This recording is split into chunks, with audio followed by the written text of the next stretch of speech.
Well, the Indianapolis Colts were able to take care of business against the New England Patriots on Sunday.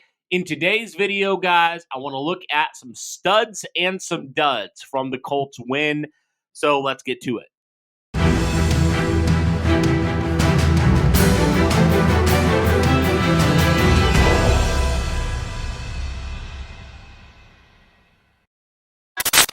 All right, we are back. What is going on, Colts Nation? Welcome back to another episode of Bring the Juice. I am your host, as always, Cody Felger. And guys, like I mentioned, the Colts beat the Patriots in Foxborough to improve to 6-7 on the season. So definitely a game that was very up and down.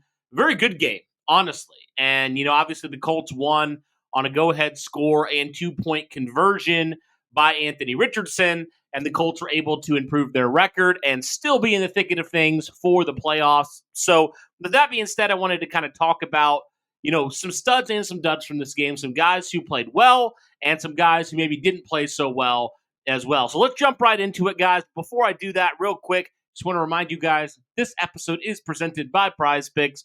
Download the app today. Use the code JUICE to get $50 instantly after you play your first $5 lineup. So let's get into it, guys. Let's actually flip it today. Let's start with some of the duds. And there was a good amount of the duds today. There really were. The first and foremost thing we have to talk about has to be just overall Gus Bradley in this defensive performance. I mean, it was absolutely abysmal. Guys, I have this kind of crazy stat here. The New England Patriots did not punt the football until 6.5 minutes in the fourth quarter. You heard that right. They didn't punt for 3 straight quarters.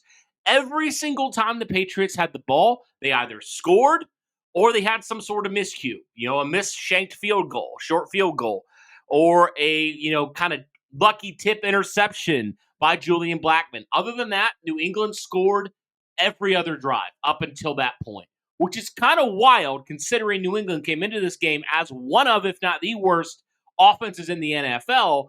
Gus Bradley, I don't know what the plan was. It clearly was not to play any sort of competent defense because it just felt like so many things were wrong with this defense. I mean, Drake May, tremendous performance. The Colts allowed Drake May to look like the second coming of Tom Brady. 24 for 30, 238 yards, a touchdown. He did get sacked 4 times, but it did feel like in certain ways Drake May had so much time, and he was so efficient throwing the ball.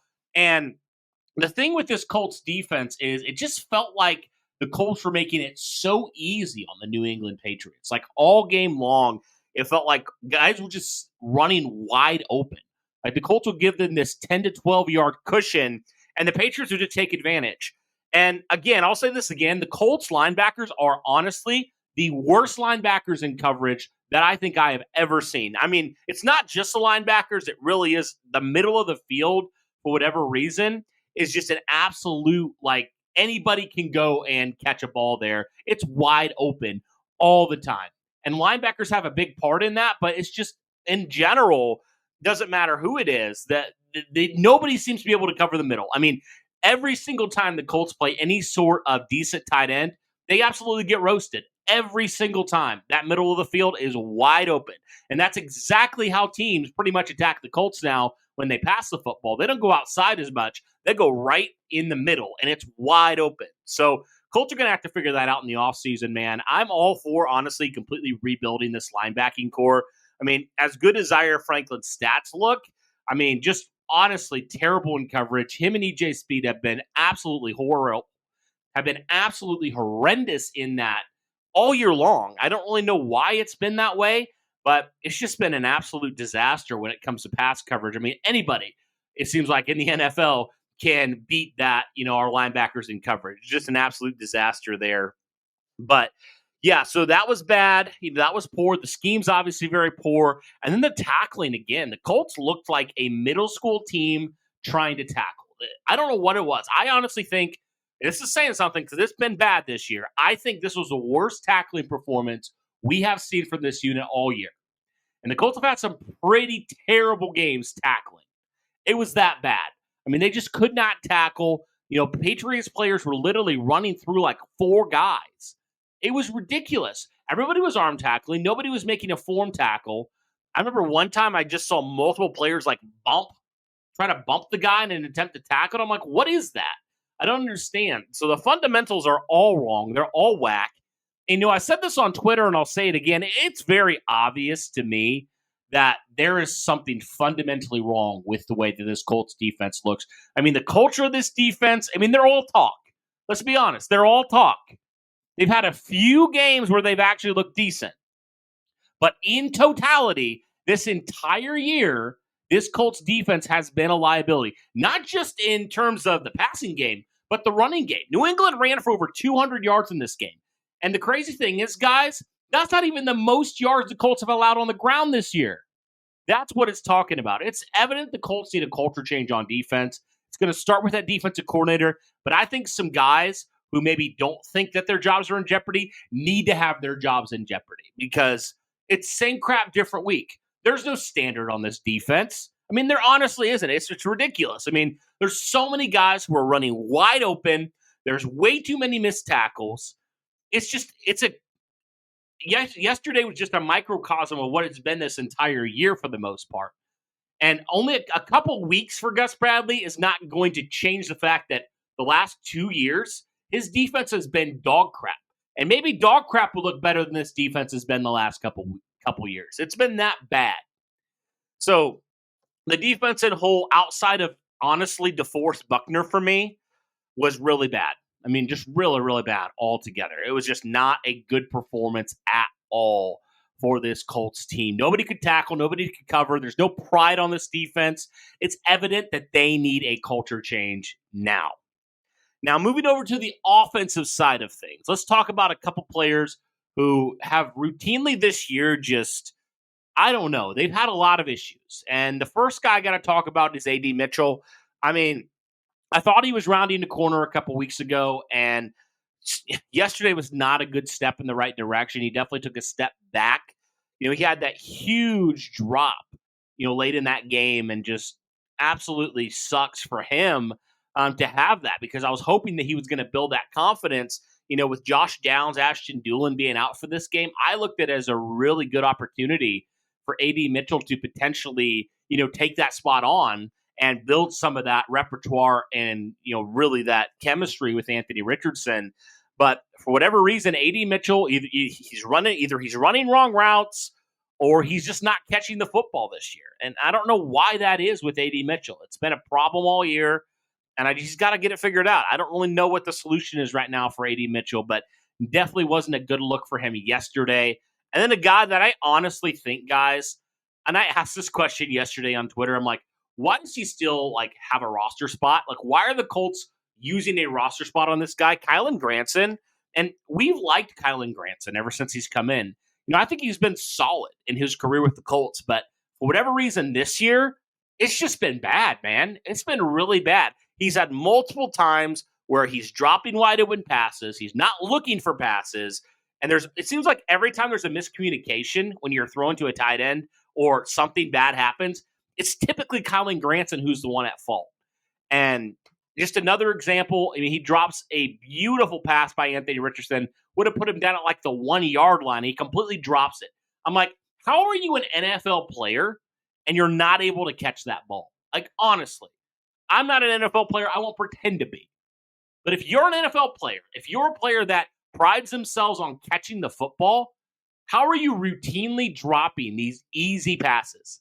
How are you doing that? I don't understand.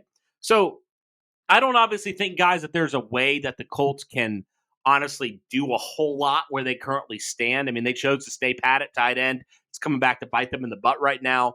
But here's one thing I would hope the Colts consider during this week off they're going to have for this bye week. I truly hope, if they truly believe, like they did with Dalton Tucker, that we're going to put the best players that give us the best chance to win, right? They benched Dalton Tucker. I applaud them for that. They needed to do that.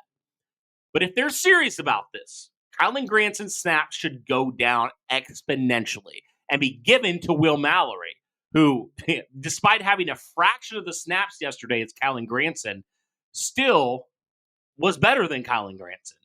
I think he needs another opportunity. I've always liked what Will Mallory brings. He was the fastest tight end out of the draft when he was drafted. I just want to see the Colts give him an opportunity because he actually can catch the ball. And apparently Kylen Granson had off-season surgery to replace his hands with bricks because he can't catch a thing this year. So that's what I would do. I'm not saying it's going to completely fix this tight end room, but if you're going to hold the standard of accountability, Kylen Granson should really not see the field a lot during the rest of this season, in my opinion.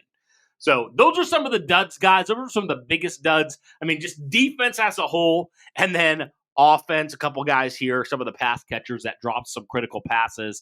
Obviously, it worked out because the Colts still scored, but yeah, if you're going to be a player that's going to get significant time with this team, you got to be able to catch some of these passes like that. So that's what I have, guys, for the duds. Let's move over to the studs real fast. And there's a few studs that I definitely want to highlight.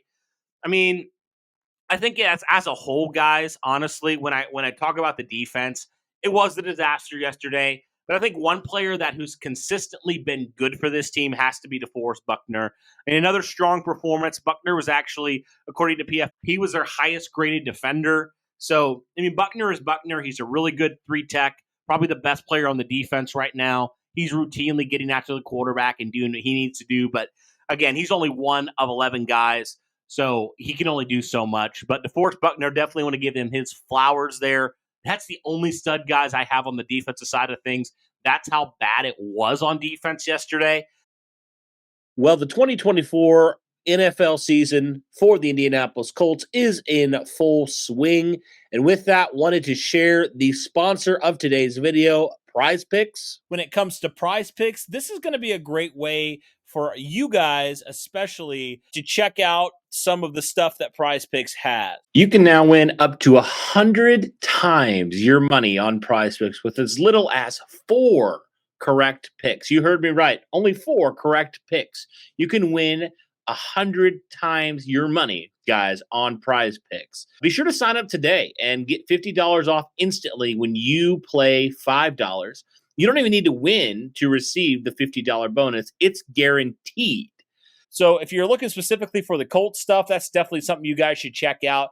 But if you're looking for, like me, more NFL stuff, there's all sorts of stats and stuff that you can check out and make your picks. And there's definitely guys that are very consistent, like Jonathan Taylor against the Houston Texans, that you really feel like you can probably feel pretty good about overall, right? And there's some other ones where you're like, I don't know if I would take the over on that. I don't know if I would pick them to hit that margin, right? So, guys, be sure to go check out all that stuff on Prize Picks. It's only a couple examples. There's all the different odds that you could hope for when it comes to that for Prize Picks. So I highly encourage you guys to go check that out, but definitely excited for this season, and hopefully you guys will be following along with us and everything with Prize Picks and what they do.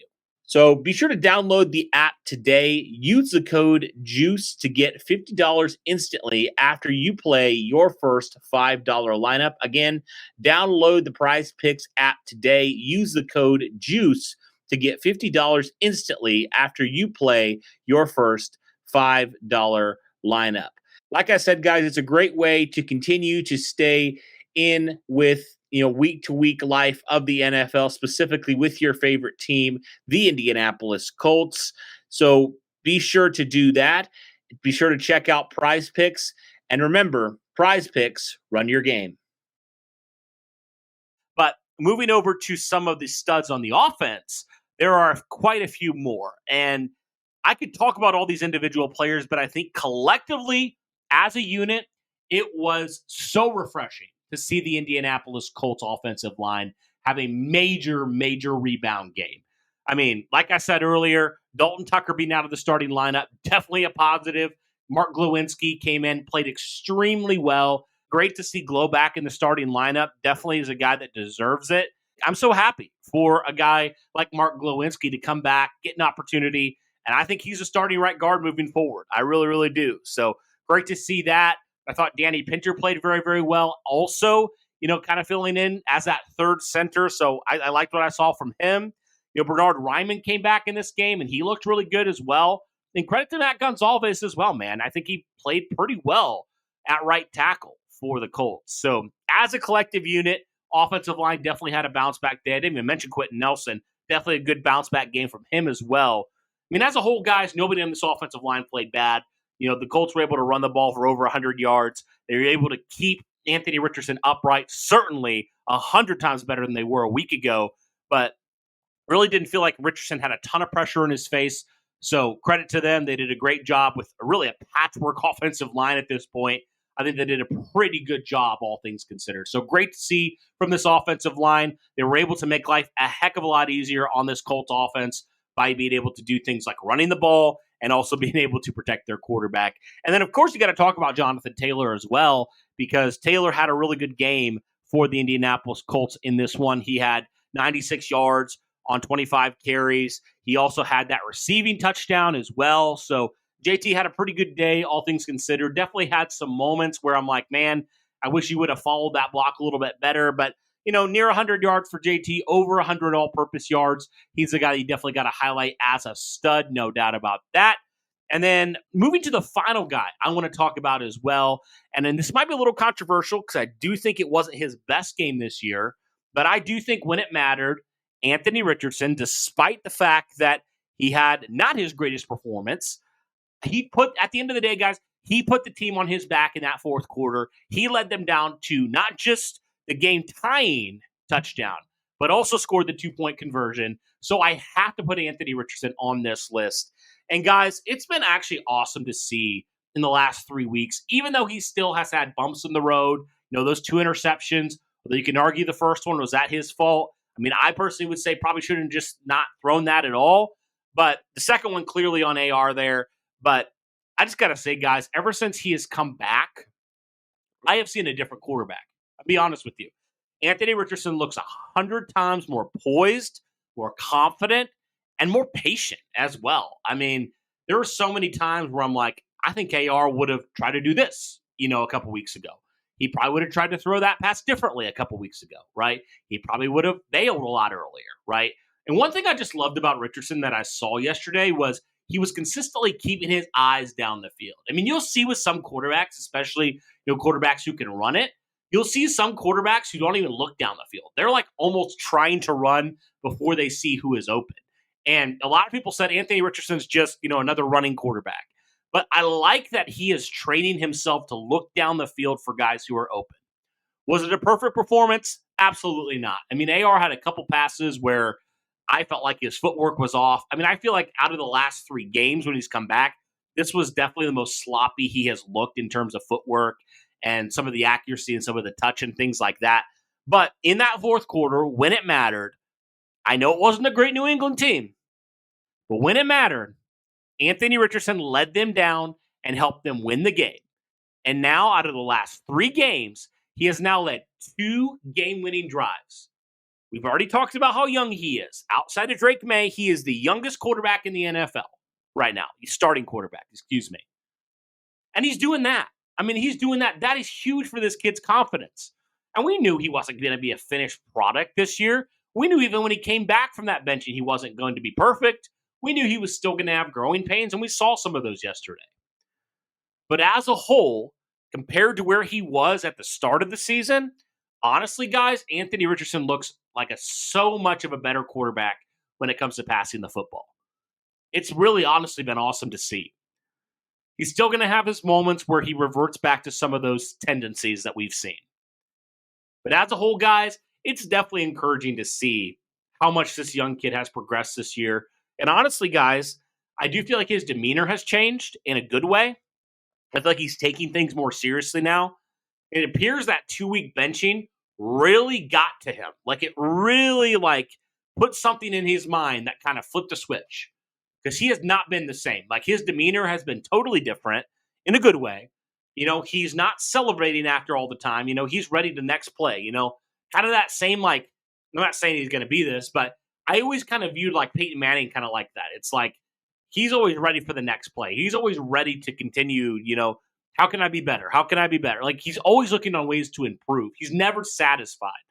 And I'm not saying that that's going to be the case with AR, but like that kind of mindset I think is definitely very valuable. And that's what you want in your quarterback, right? And I'm glad that it seems like he's holding guys accountable now. Like he's not afraid to speak out. He's not afraid to speak his mind.